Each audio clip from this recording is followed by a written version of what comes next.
10-12,000 10,000 ओंखारनानै माने नैखौ 10,000 लांनो हागोन फाइनेन्स खिन्थु माने सोरबा गारि एक्सचेन्ज खालामना लांबाथाय फैसा होनानैसो लांबावनो गोनां जायो खिन्थु इयाव फैसासो मोनबावगोन आरो ना माने बनास 150 दोङो 150 पालसार दङ माने जि नांगौ गासिबो मोनजोबगोन बे बाजाज फाइनेन्सनि जिखुनु जाया बाजाज कम्पानि जिखुनु जाया गारिखौ माने 7,000 6,000 10,000 माने लांनो हागोन आरो न इनिफ्राय बाकी गारि सोरबा एक्सचेन्ज खालामनो हागोन ना जुदि एक्सचेन्जआवबो जा मोनसे अफार दं बेयाव एक्सचेन्ज बोनास पार गारियाव दङ 2,000 के दं 2000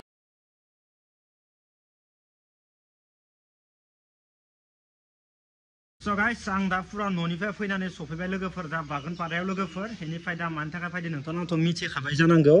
ओमफ्राय दा आं नै बाजाजनि डिलाराव दङ लोगोफोर इथिंगाल नायनो हागोन नोंथांमोना गारिफोरखौ एसे नायनो हागोन इथिंगालि दोङो N150 दोङो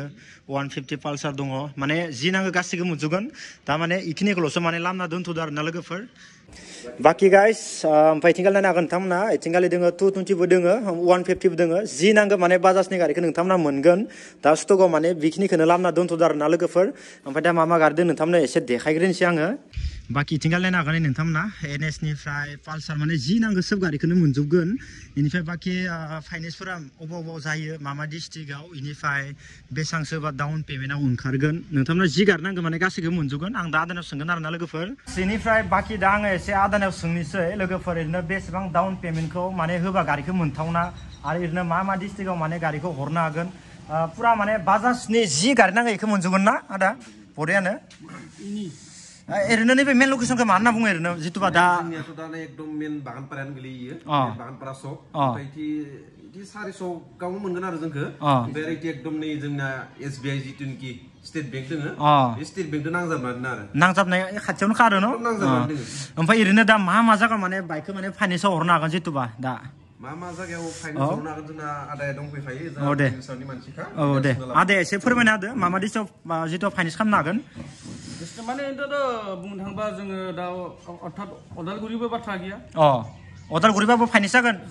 आच्छा बासका थाहैबाय तामुलपुर थाहैबाय बिथिं जोंहा माबा थाहैबाय ओजोंहाय सानजाहा चिरांफोरथिंबो जायगोन ना आच्छा बरपेटालागै टेनसन गैया बरपेटालासि जायगोन आरो न आच्छा फाइनान्स जायगोन आरो दा बर्तमान जोंहा मोनसे बिराद मोजां मोनसे माबा फैबाय थादों बे माहायाव जुदि मार्च माह नालाय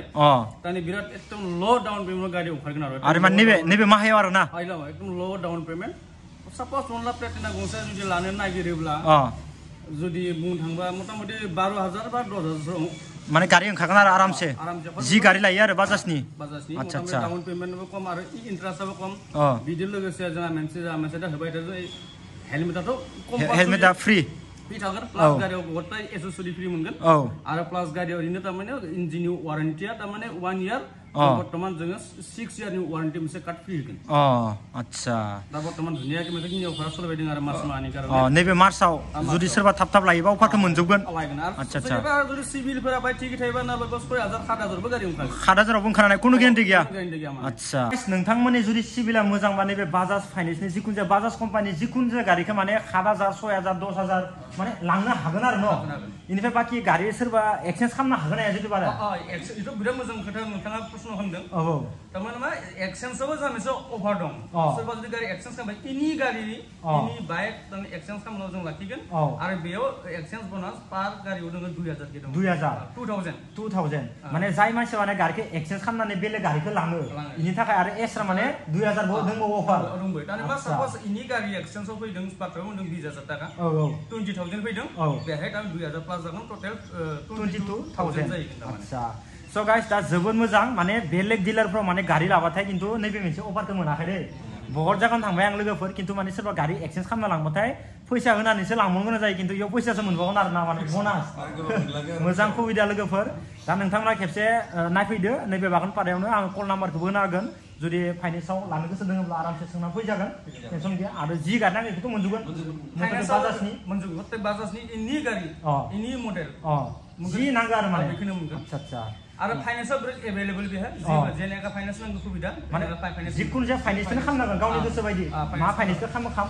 आच्छा फाइनेन्सनि बिराद एभेलेबल दं आरो एभेलेबल दा टेनसन गैया होमबा न' टेनसन गैया स' गाइस दा नोंथांमोना टेनसन खालामनाङा फाइनान्सआ जिखुनु जाया फाइनान्सजोंनो गारिखौ खालामनो हागोन नोंथांमोना फैबानो जाबाय नै बागानपारायाव बेनिफ्राय ओरैनो नैबे जिथुबा डिलार नामखौ माइफोर नाम दोनदों ना दा आनुरा अट' एजेन्सि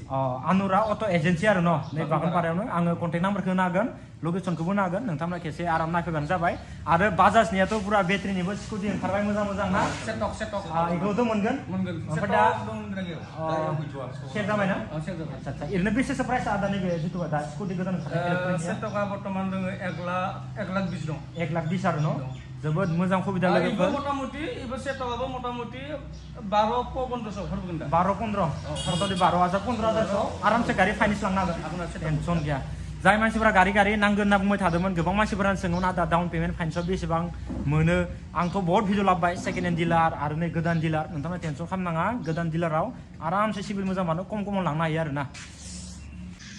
स' गाइस आं दा नोंथांमोननो जायगाखौ एसे देखायनानैसै खाथियावनो दंखायो स्टेट बेंकनि टेनसन गैया ब्रान्च दंखायो नैथिंगाले ओमफ्राय नैथिंगाले पस्टारबो दंखायो टेनसन गैया आरो ओरैनो कन्टेक्ट नाम्बाराबो दंखायो टेनसन गैया आरो फैबानो जाबाय जोंनिया नै भाइखौबो लोगो मोनगोन नोंथांमोना बाखि जि गारनांगौ मोनजोबखाबाय आरो न' बागानपारा नैबे नैखौ 400 होनना बुङो न' टेनसन गैया नै औ SBI नि बे खाथियावनो आरोना लोगोफोर टेनसन गैया नोंथांमोना मोनगोन दा बाखि स्टकआव बेखिनिखौ लामा दोनदो कल खालामबानो जि गारिखौ नांगौ खोन्थाहरबानो माने मोनजोबखागोन आरोना एभेलेबेल बाजाजनि जि गारि नांगौ आरएसआनो जा एनएसआनो जा डमिनारानो जा जि नांगौ मोनजोबगोन खमावनो लांनो हागोन आरो फाइनान्सखौ टेनसन गैया सिभिला एसे मोजांबाथ' आरो बुंनो नांला न' ल'आवनो ओंखारबाय दा एरैनो नैफोर बेसेङाव ओंखारथावना एरैनो आन्दासाव 10-12 हाजार 7,000आवबो ओंखारनाय माने नैखौ 7,000आव लांनो हागोन फाइनान्सआव टेनसन गैया आरोना सिभिला एसे मोजां मानो न' जौ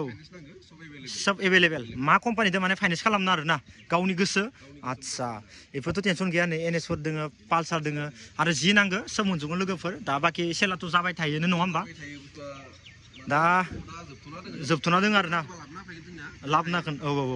आरो दा स्कुटियाबोथ' सेल जाबाय इलेक्ट्रनिक स्कुटिया नङाबा देखायनो हागौमोन ना औ सेल जाबाय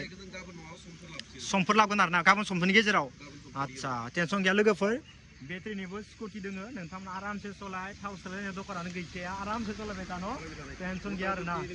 माइलेजआ मटामटी खेबसे चार्ज होनायाव मटामटी 100-150 किलोमिटार लिरनाया 150 किलोमिटार किन्तु नों खेबसे 120 हमना ला 120 किलोमिटार सलायनो हागोन खेबसे फुल चार्ज होबानो आচ্ছা टेनसन गैया लोगोफोर नोंथांमोना खेबसे चेक खालामफैदो आरो खम ल' प्राइसआवनो जुदि फाइनान्सआव गारि लानो गोसो दोङोबा नै बागानपारायाव फैबानो जाबाय कन्टेक्ट खालाम बेनिफ्राय गारि एक्सचेन्ज खालामनो गोसो दंबाबो नै बागानपारा नै फैबानो जाबाय आंखौ कन्टेक्ट खालाम आरो जुदि आंखौ नाम्बार होनो हागोन डिलारनिफ्राय आंखौबो लोगो मोनगोन माने खेबसे हाबनानै माबायदि फेसिलिटिफोरा जागोन टेनसन गैया थ' नोंथांमोना फैबानो जाबाय आरामसे आं आरामसे भिडिअ खालामबाय नोंथांमोना जि गारि नांगौ बेखौ मोनजोबगोन आरोना